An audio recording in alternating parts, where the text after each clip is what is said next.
Bom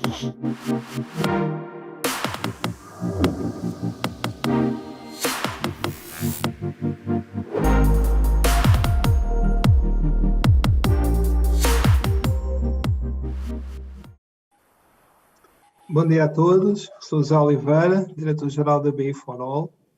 Em primeiro lugar, quero agradecer a vossa presença neste primeiro nosso evento virtual. Nós todos os anos fazemos este evento num formato físico, exceto ano passado, que não podemos por alguns motivos, nomeadamente uma mudança de escritório que a gente teve que fazer. Mas nunca imaginava, mas o título, o rebranding, tal como a Carla referiu, foi definido há 2 anos. Nunca imaginámos nós que o rebranding tivesse tanto alcance e tanta identidade com os momentos em que vivemos à data de hoje. Este evento, como já perceberam, tem um conjunto de oradores nacionais e internacionais de grande destaque, de relevo, são pessoas muito interessantes, clientes, temos outros que são nossos parceiros, e temos outras referências que são para nós e que queremos sempre transmitir esse conhecimento e que é um valor acrescentado que a gente vos dá. Fugimos sempre das nossas abordagens institucionais e convencionais. O que a gente quer passar é conhecimento. Okay? Esse é o nosso ADN.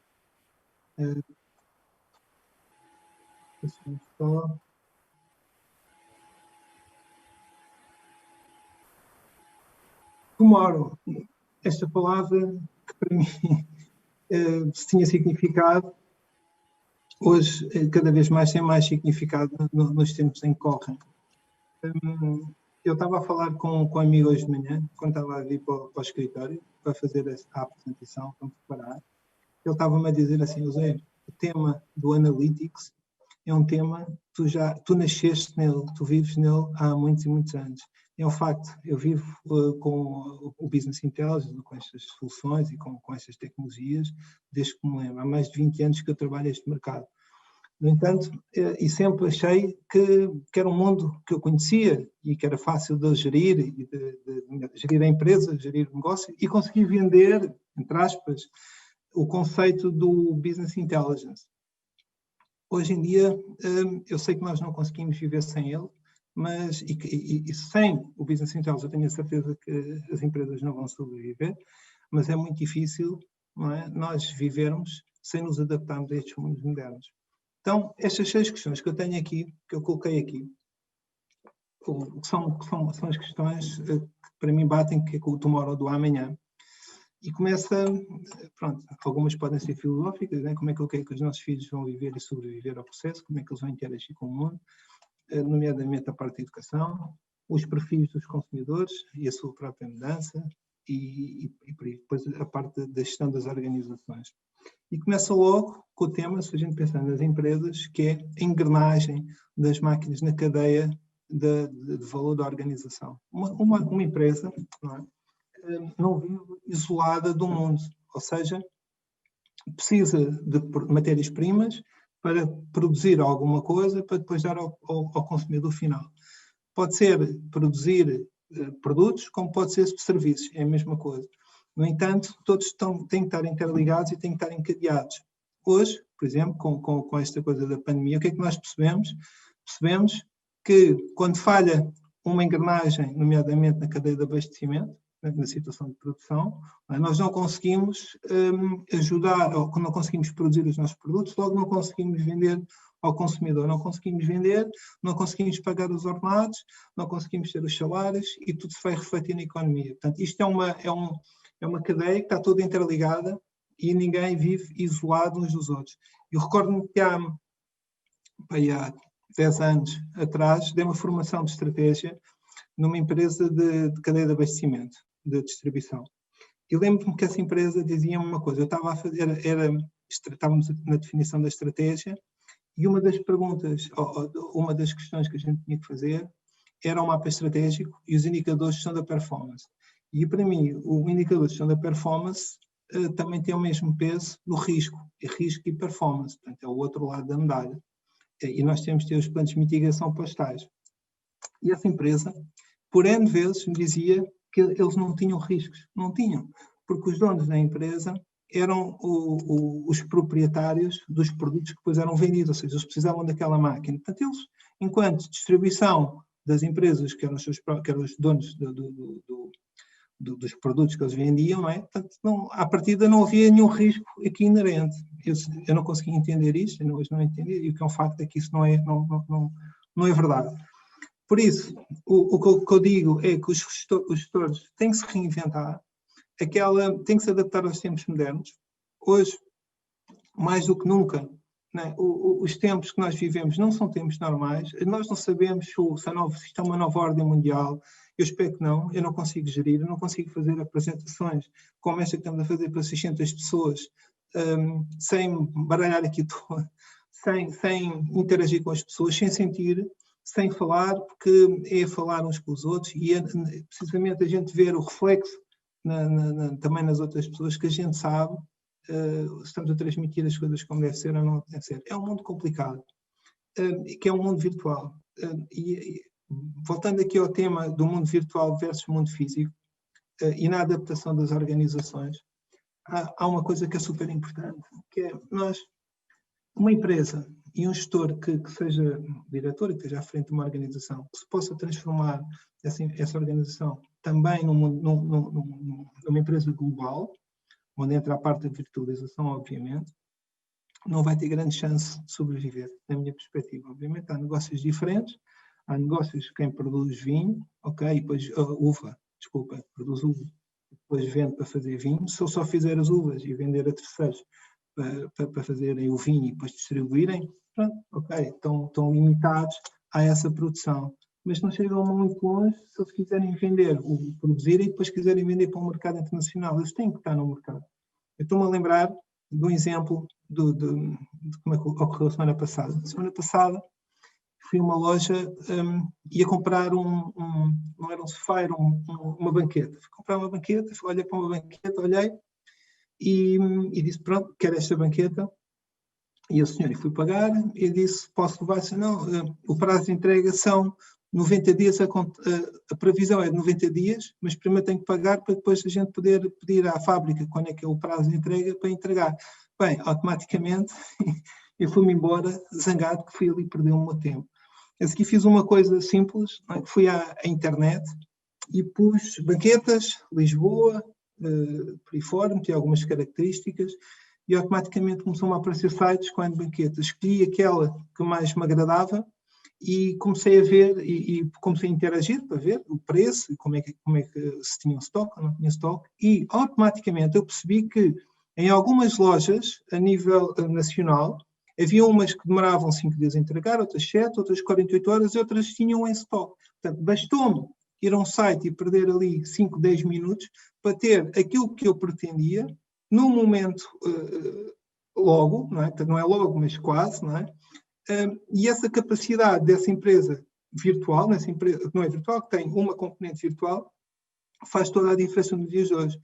O resultado para mim é, se a outra empresa, que eu gosto muito, não se adaptar rapidamente, não vai sobreviver a este mercado. Okay? Também temos outra questão, que é onde a tecnologia ajuda e onde estas novas tendências ajudam. Se nós formos ver mesmo esta questão do Covid, que eu prometo não falar mais deste nome, estou farto deste nome, cansado de ouvir e vivê-lo. Se nós vivemos da China, a China não conseguia dar a conta da pandemia da forma como deu, se não utilizasse a tecnologia de forma muito intensiva. Ok, nós podemos não concordar com as políticas do governo chinês, do comunismo, por aí fora, mas uma coisa é certa, a tecnologia não tem limites. Os limites, a fronteira e aquela relação entre aquilo que se pode fazer e aquilo que não se pode fazer, tem que ser medida e tem que ser regrado, obviamente, mas a tecnologia hoje tem capacidades infinitas em relação àquilo que era no passado. Na nossa área, onde a BI4All trabalha, e já trabalha há 16 anos. Portanto, houve aqui uma evolução muito significativa. O BI, tal como o nosso BI4All, reparem bem, quando nós criamos o nome, tinha tudo a ver, não é? O BI4All evoluiu imenso. Aquilo que é o nosso BI tradicional, que era, nós criámos os nossos data warehouses e depois extraímos essa informação do data warehouse para relatórios e tínhamos informação. A gente olhava para aquela informação e tomávamos decisões. Aquela informação já estava preparada, com a multidimensionalidade, por aí fora.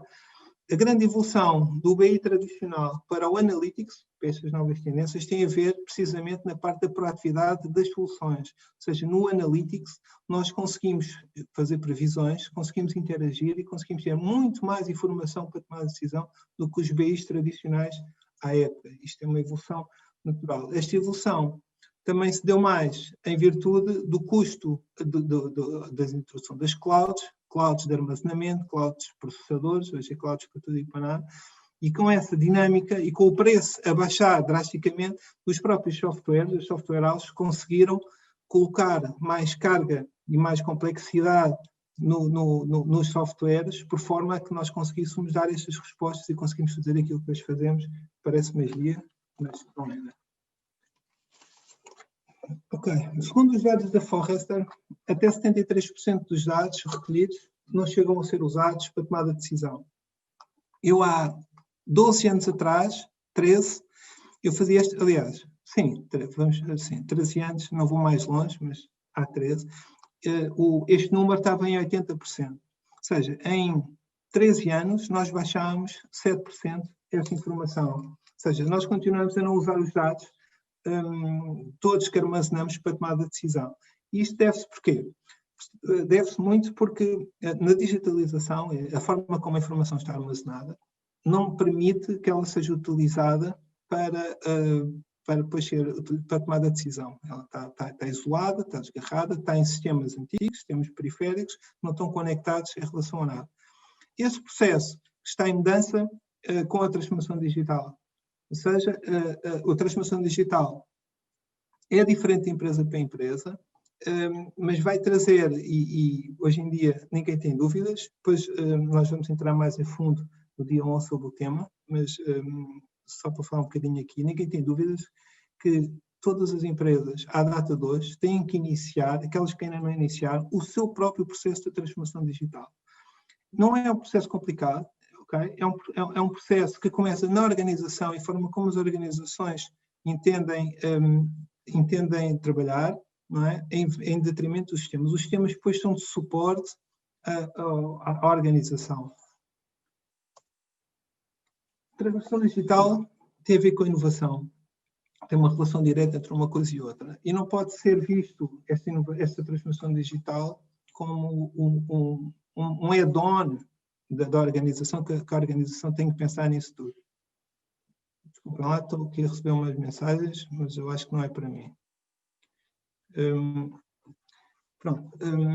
Eu vou dar-vos um exemplo de transformações digitais, só de 2 casos. Um deles, nós temos um grande cliente a nível mundial, em que esse cliente tem o seu processo de transformação digital vai demorar 10 anos.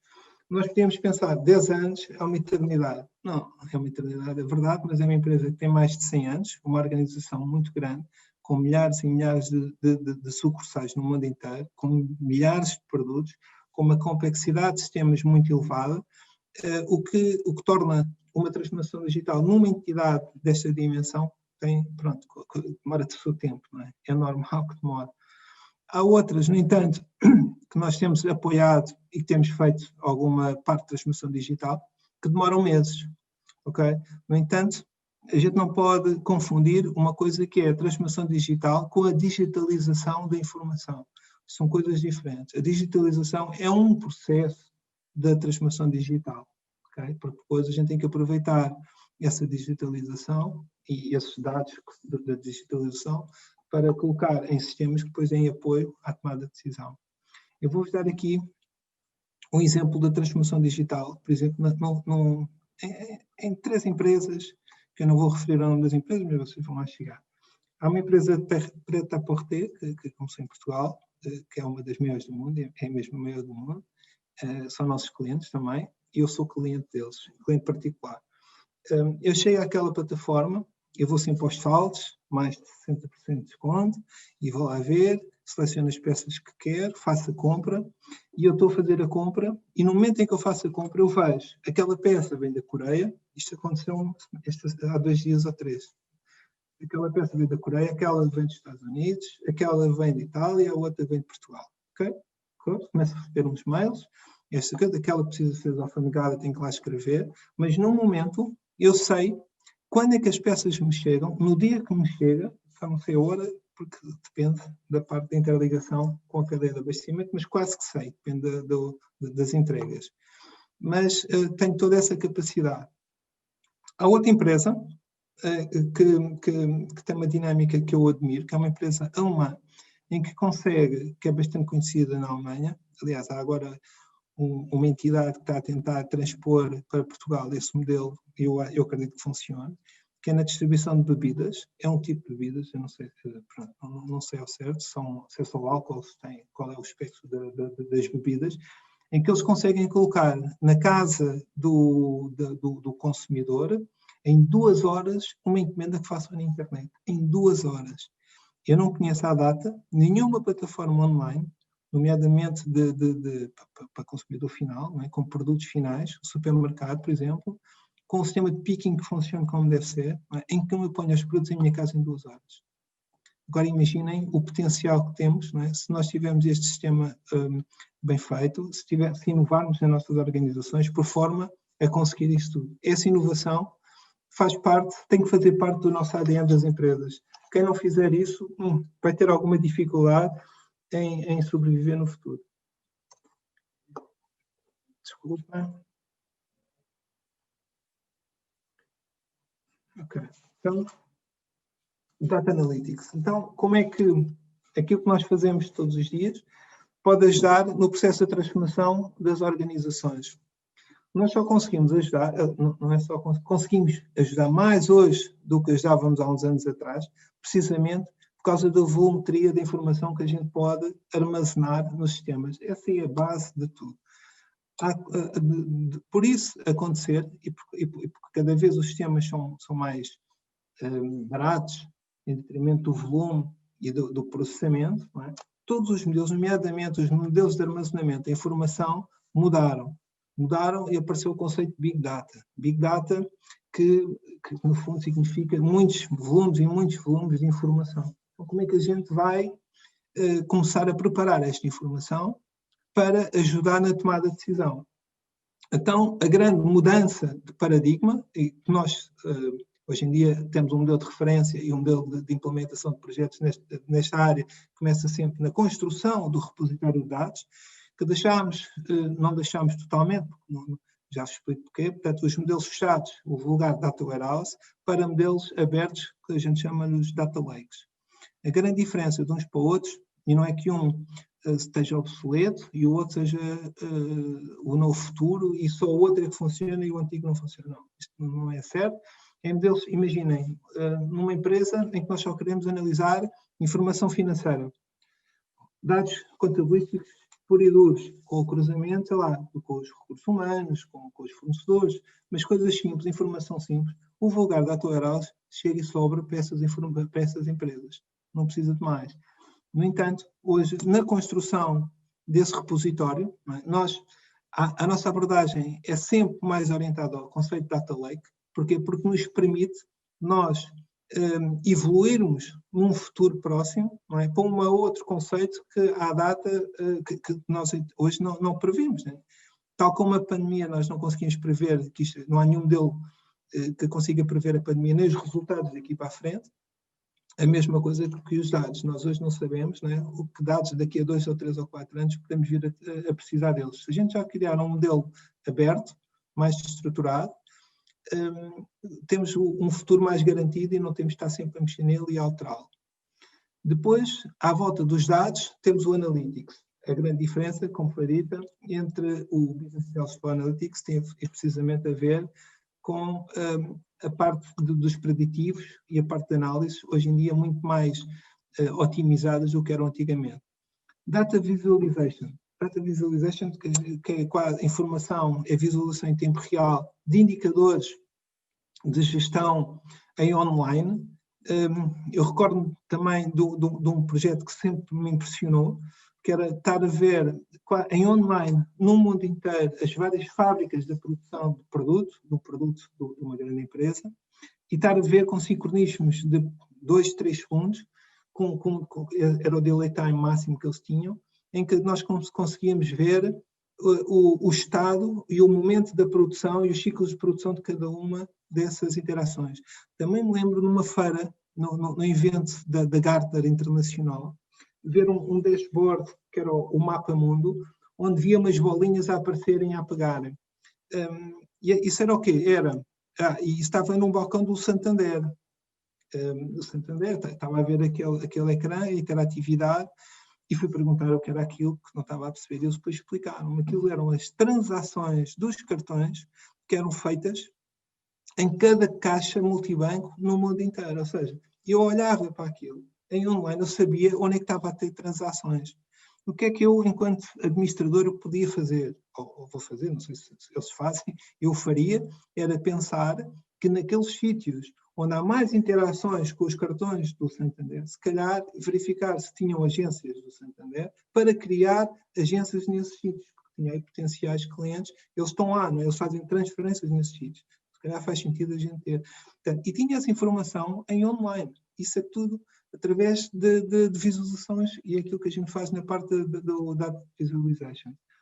Na parte do CPM, em que para nós são as ferramentas de planeamento e orçamentação, hoje a capacidade de processamento destas ferramentas dão 10-0 pronto, há uns anos atrás. Isto porque também muito pela velocidade de processamento e a possibilidade de nós utilizarmos os sistemas, por exemplo, hoje nós desenvolvemos um sistema de planeamento e orçamentação com construção de cenários para uma empresa, e nós antes fazíamos isso por um departamento, por um centro de responsabilidade, ou por uma organização, ou por uma empresa. E depois queríamos ver aquilo tudo ligado até ao nível da demonstração de resultados. Isto tinha uma carga em termos de processamento de dados, e nomeadamente de processamento, estamos a falar de processador. Como estava tudo na nossa casa, nós tínhamos de ter os nossos sistemas. Se o sistema ficasse muito pesado, nós teríamos um problema que era um problema de performance. Então tínhamos que refazer os modelos, tínhamos que andar sempre ali. Hoje, nós criamos um modelo e tentamos sempre, a gente sabe como é que podemos otimizar ou não o próprio modelo para funcionar. E o que é que nós fazemos? Nós, quando estamos a desenvolver um modelo, não é? Se a gente vê que ele começa a ficar pesado, podemos, com um clique, aumentar um processador. Não temos que fisicamente ir lá mudar o processador. Portanto, isto permitiu que esta área de planeamento e orçamentação tenha uma dinâmica que antes não tinha.